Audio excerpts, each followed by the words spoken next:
وَمَنْ أَظْلَمُ مِمَّنْ مَنَعَ مَسَاجِدَ اللَّهِ أَنْ يُذْكَرَ فِيهَا اسْمُهُ وَسَعَى فِي خَرَابِهَا۔ یہ بڑی امپورٹنٹ آیت ہے 114 نمبر سورۃ البقرہ کی۔ یہ آلموسٹ سمجھ لیں ہر مسجد کی سٹوری ہے تو یہ مسجد حرام کے بارے میں نازل ہوئی ہے۔ اللہ تعالیٰ فرماتا ہے وَمَنْ أَظْلَمُ مِمَّنْ مَنَعَ مَسَاجِدَ اللَّهِ، اس سے بڑھ کر ظالم کون ہے جو منع کر دے اللہ کی مسجد میں آنے سے، اَن یذکر فیہا اسمہ، کہ اس کا نام یعنی اللہ کا نام ذکر کیا جائے مسجد کے اندر، وسعی فی خرابہا، اور مسجد کی بربادی کا ویرانی کا وہ خواہاں ہو۔ یہ بات مشرکین عرب کو ہو رہی ہے جنہوں نے مسلمانوں کے اوپر بین کر دیا تھا کہ وہ حرم مکہ کے اندر آ کے نماز ادا کریں یا اللہ کا ذکر کریں۔ اللہ کہتا ہے کیسے ظالم ہے، ایک طرف یہ چیز فیسلٹی اویل کر رہے ہیں کہ ہم حرم کے متولی ہیں، اور ظلم کی انتہا یہ ہے انہوں نے اوپر ایسے ظلم اپنے اوپر کیا ہوا ہے کہ یہ مسلمانوں کو اللہ کا ذکر کرنے سے مسجد میں روکتے ہیں، تو دراصل یہ مسجد کی ویرانی چاہ رہے ہیں۔ جب آپ کسی کو مسجد میں ذکر نہیں کرنے دیں گے تو مسجد کی آبادی جو ہے وہ مسجد میں ایئر کنڈیشن لگانے سے یا زیادہ ٹوٹیاں لگانے سے یا خوبصورت قالین بچھانے سے ہوتی ہے یا نمازیوں سے؟ تو مسلمانوں کو اللہ کا ذکر کرنے سے روکتے تھے۔ تو اللہ تعالیٰ فرماتا ہے اس سے بڑا کوئی شخص ظالم نہیں ہو سکتا جو مسجد میں اللہ کا ذکر کرنے سے روکتے۔ اب اس کا کیا مطلب ہے؟ آج بھی کوئی مسلمان، کوئی مولوی، کوئی دین کا ٹھیکیدار آپ کو مسجد میں نماز پڑھنے سے، اللہ کا ذکر کرنے سے، ایون حلقہ بنا کے درس قرآن کرنے سے بھی نہیں روک سکتا۔ درس قرآن کرنا بھی تو اللہ کا ذکر ہے۔ تو سر کسی مسجد میں آپ کر کے بتائیں، آپ نمازیوں کو درس نہ دیں، امام کی جگہ پہ کھڑے ہو کے سارے نمازی چلے جائیں، آپ اپنے 2-3 دوستوں کو لے کے بیٹھ جائیں اور ترجمے والا قرآن کھول کے آپس میں کریں۔ اب مولوی کو کس چیز کی پیڑ ہے؟ پہلے تو تھا میری پوسٹ چھن رہی ہے، کیونکہ وہ کہتا ہے میں نے درس دینا ہے، اسی لیے آپ کو رمضان میں اس نے قابو کیا ہوتا ہے، فجر میں بھی درس، ظہر میں بھی درس، عصر میں بھی درس، مغرب میں بھی، عشاء میں بھی، اور اعتکاف والوں کا تو ایسا بینڈ بجا ہوتا ہے بیچارے، وہ کہتے ہیں ہم بیٹھے اعتکاف تھے، ادھر ان کے درس بھگتنے پڑ رہے ہیں ہمیں، چلو ایک درس دو۔ وہ بھی کہتے ہیں پورے سال دی کسر کٹا کے کتنے سو۔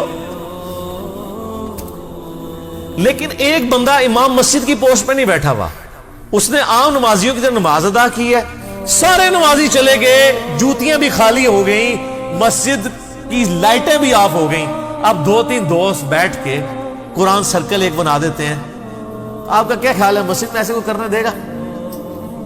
تو مجھے بتائیں مشرکین عرب جو نبی علیہ السلام کو حرم میں نہیں نماز پڑھنے دیتے تھے، ان میں اور ہمارے علماء میں کیا فرق ہے؟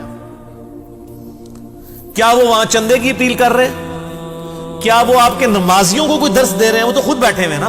نمازیوں کو تو تب ہونا جب آپ سلام پھیریں تو کہنا مولوی صاحب سائڈ تو ہمیں درس دینا ہے، پھر تو گل ٹھیک ہے۔ اور جو مسجدوں میں لکھ کے انہوں نے لگایا ہوتا ہے کہ امام مسجد کی اجازت کے بغیر کوئی درس نہیں دے سکتا، نہ چندہ اکٹھا کر سکتا ہے، یہ بھی لکھا ہوتا ہے، جہاں سیانے تھے نا وہ، اور یہ بھی لکھا ہوتا ہے ساتھ۔ تو وہ نہ درس دے رہے ہیں نمازیاں نو اور چندہ بھی اکٹھا نہیں کر رہے ہیں، ان کے لیے تم تکلیف ہے۔ کتنے پادریوں نے مسلمانوں کو گرجے بیچے ہیں کہ یار ہمارے لوگ تو آنا چھوڑ گئے ہیں، سستے داموں لے لو، ہم نے مارکیٹ کے لیے یا کاروبار کے لیے نہیں اس کو بیچنا، چلو تم مسجد بنا لو یار۔ ایک ریلیجن کی ایک ٹوٹی پوٹی فارم تو ہے ہی ہے نا جو وہ سمجھتے ہیں۔ لیکن یہاں آپ کر کے دیکھیں تو مجھے بتائیں پھر اسلام کے ساتھ سب سے بڑی دشمنی کون کر رہا ہے؟ اس اسلام کا ٹھیکیدار اور کسٹوڈین یعنی مولوی۔ اور یہ وہی نیچر ہے، اللہ تعالیٰ فرماتا ہے اس سے بڑا ظالم کوئی نہیں جو مسجد میں اللہ کا ذکر کرنے سے روک دے اور وہ اس کی ویرانی کا خواہاں ہو۔ اولئک ما کان لہم ان یدخلوها الا خائفین، اور ان کے لیے تو مناسب نہیں تھا مگر یہی کہ یہ خود بھی مسجد حرام میں اللہ کے گھر کے اندر داخل ہوتے ہیں مگر ڈرتے ہوئے۔ ان کو چاہیے تھا کہ خود بھی خوف خدا کرتے اور دوسروں کو بھی آگے یہاں پہ عبادت کرنے دیتے اللہ کی، الٹا انہوں نے لوگوں کو روکنا شروع کر دیا۔ لہم فی الدنیا خزی ولہم فی الآخرۃ عذاب عظیم، ایسے لوگوں کے لیے دنیا کی زندگی میں بھی رسوائی ہے اور آخرت کا بہت بڑا عذاب ان کا انتظار کر رہا ہے۔ یہ نہ سمجھیے گا یہ کوئی ماضی کا کوئی ایک جملہ اور سٹیٹمنٹ ہے، قیامت تک جو بندہ مسجد میں اللہ کا ذکر کرنے سے روکتا ہے ایسے ہی۔ اور یہ میں آپ کو جو کچھ بتا رہا ہوں نا، میں نے پریکٹیکل بھی ایسا کیا ہوا ہے. جب مجھے کوئی بھی نہیں جانتا تھا, اب تو میرے لیے مشکل ہے, نماز بھی پڑھنے دیتے ہیں تو علماء کی مہربانی ہے.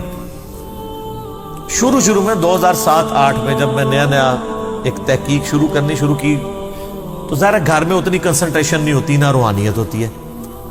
بخاری مسلم میں حدیث ہے نا, 7 لوگوں کو اللہ کے عرش کا سایہ نصیب ہوگا قیامت کے دن جب کوئی اور سایہ نہیں ہوگا. ان میں سے ایک شخص وہ ہے جس کا دل ہر وقت مسجد میں اٹکا ہو, اس کو مسجد سے نکلتے ہوئے تکلیف ہو, مسجد میں آتے ہوئے خوشی محسوس ہو. اور صحابہ کرام اور نبی الاسلام کا تو اوڑھنا بچھونا ہی مسجد تھا, آپ کا تو دفتر ہی مسجد کے اندر تھا. تو مسجد میں ایک روحانیت ہوتی ہے. گھر میں بیٹھ کے آپ قرآن پڑھنا چاہیں اتنی کنسنٹریشن سے نہیں پڑھ سکتے, کوئی نہ کوئی پنگا ہو جاتا ہے. لیکن مسجد میں بیٹھے ہوں تو ادھر کا ماحول روحانیت ہی ڈیفرنٹ ہوتی ہے. اس لیے تو مسجد کا کانسیپٹ ہے کہ ایک ایسی جگہ ہو جو مخصوص ہو, جہاں لوگ صاف ستھرے جوتیاں اتار کے جائیں, اس کی صفائی کا اہتمام کریں. آگے یہ آئے گا کہ اللہ تعالیٰ نے پیغمبروں کی ڈیوٹی لگائی ہے کہ کعبے کو صاف رکھنا ہے. سر کعبے کی صفائی اللہ کو اتنی پسند ہے کہ پیغمبروں کو اللہ فرماتے ہیں ہم نے ابراہیم کی ڈیوٹی لگائی کہ مسجد حرام میں اعتکاف کرنے والوں کے لیے اور نماز پڑھنے والوں کے لیے اس مسجد کو صاف رکھو. یہ مسجد کی صفائی کرنا اتنی عظمت والا کام ہے. تو 2007-8 کی بات ہے, اسلام آباد کی ایک مسجد میں نا I-10 کے اندر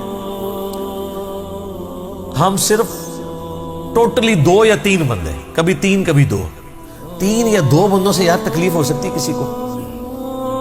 اور یہ آج والا انجینئر محمد علی مرزا نہ سمجھیے گا, آج تو اکیلے کو اس سے بھی تکلیف ہوگی. اس زمانے میں جب میں ایک گمنام آدمی تھا, ایک عام آدمی جس کو کوئی جانتا نہیں کہ اس نے کیا کام ڈالنا ہے آگے جا کے, تو نا ہماری عادت ہوتی تھی کہ ہم نا زیادہ وقت مسجد میں گزاریں. صحابہ کی ایک سنت ہے فجر سے اشراق تک بیٹھنا اور عصر سے مغرب, بلکہ عصر سے عشاء تک بیٹھنا. نبی الاسلام تو کئی بار مغرب سے عشاء مسلسل نوافل ہی پڑھتے تھے, مسجد میں ہی رہتے تھے. تو مسجد میں رہنے سے کنسنٹریشن مل جاتی ہے, ماحول بھی ہوتا ہے.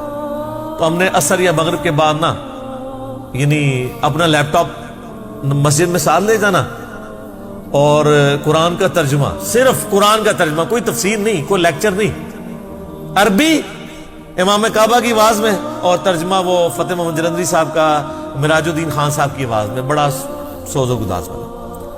اور ہلکی سی آواز لگائی ہوئی ہے, کوئی نماز بھی نہیں پڑھ رہا. مغرب سے عشاء کون نماز پڑھ رہا ہوتا ہے؟ مغرب تو لوگ پڑھ کے چلے جاتے ہیں, تقریباً 20 منٹ کے بعد مسجد ویران ہوتی ہے آلموسٹ, جب تک کہ اذان عشاء کی نہ شروع ہو جائے. اس ٹائم کو مسجد میں آتے نہیں, کوئی مغرب کا ٹرینڈ ہے کہ لوگ جلدی پڑھتے ہیں مغرب. اور پھر اتنی بڑی مسجد کے ایک کونے میں بیٹھ کے لیپ ٹاپ کے اوپر بس اتنی آواز کے 2 بندے سن سکے. 2 یا 3 دن مولوی نے برداشت کیا. اس کے بعد اس نے کہا کہ پروگرام ہے تھوڑا, کیڑے چکر ہی چو, کیا چکر ہے یار؟ چکر تو کوئی نہیں ہے, بیٹھے ہوئے ہیں. وہ کہتا نہیں کہ اٹھے ادھر سے. اچھا, اور میں آپ کو وثوق سے کہتا ہوں, اگر میں قرآن ترجمے سے نہ سن رہا ہوتا, قرآن نہ پڑھ رہا ہوتا, ویسے 2 بندے روزانہ مغرب سے عشاء بیٹھ کے گپے مارتے رہے نا مسجد کے اندر, درس و تدریس نہ کریں, یہ جو قرآن میں ہے نا کہ اللہ کا ذکر سے روکیں گے, یہ ویسے بیٹھ کے گپے مارتے رہے, کسی نے اللہ کے فضل سے آپ کو نہیں تنگ کرنا. ان کو تکلیف اس وقت شروع ہونی ہے جب آپ نے اللہ کا ذکر شروع کرنا. تو مجھے بتائیں, یہ جو مساجد کے کسٹوڈین ہیں, یہ پھر رحمان کے ایجنٹ بنے ہوئے ہیں یا شیطان کے ایجنٹ بنے ہوئے ہیں؟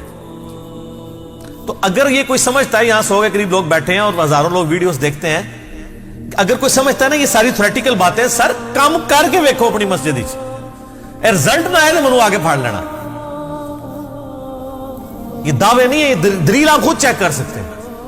جاؤ آج کرو, ہاں 2-3 دن ذرا تلاوت لا کے, تسی یہ موبائل فون دے نا لا کے بیٹھو, ہیڈ فون پہ نہیں لگانے, ہیڈ فون کو تو ان کو نہیں ہوگا نا مسئلہ. تھوڑی سی آواز نکال کے نا قرآن کا ترجمہ لگا دیں مسجد کے اندر. میں دیکھتا ہوں آپ 1 یا 2 دوست بیٹھ جائیں, پھر دیکھیں آپ کے ساتھ کیا کرتے ہیں. یہ تو پھر اللہ نے بتا دیا ان کے لیے کہ دنیا میں ان کے لیے رسوائی ہے, وہ تو بالکل ہمیں نظر آ رہی ہے. دنیا میں اگر سب سے زیادہ کوئی رسوائی دیکھ رہا ہے تو یہی طبقہ دیکھ رہا ہے, اور ابھی آخرت کا بہت بڑا عذاب ان کے لیے باقی ہے. اللہم اجرنا من النار, آمین.